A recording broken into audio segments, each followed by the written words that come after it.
Money, dough, cheddar, clams, whatever you call it, it makes the world go round. Since we started trading shiny rocks for goats, humans have been obsessed with the stuff. It's how we value things, buy things, and unfortunately fight over things. Now, I'm not saying money is inherently evil. It's a tool, like a hammer. You can build a house with a hammer, or you can bash someone's head in. Sadly, throughout history, we've done a lot of head bashing in the name of money. The pursuit of wealth has driven empires to rise and fall, sparked countless wars, and left millions struggling in poverty. We've created a system where some people have swimming pools full of money, while others can't afford clean water. It's messed up, folks. So buckle up, because we're about to dive into the ugly side of money. The wars, the greed, the destruction. Let's get into it.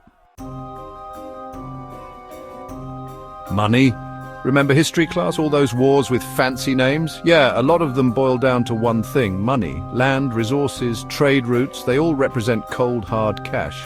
Take the Roman Empire, for example. They conquered vast territories, not for the love of the scenery, but for the gold, slaves, and taxes they could extract.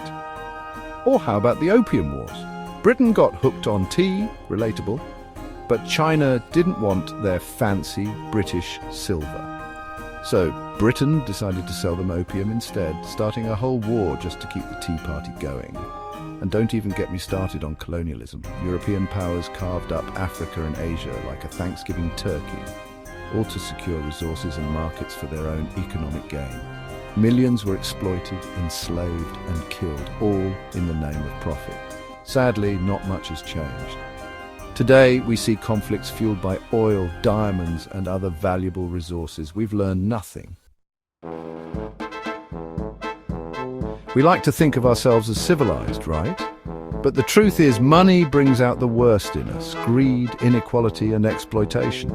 They're all symptoms of a system that values profit over people. Look around. We live in a world where a tiny elite controls most of the wealth, while millions struggle to put food on the table.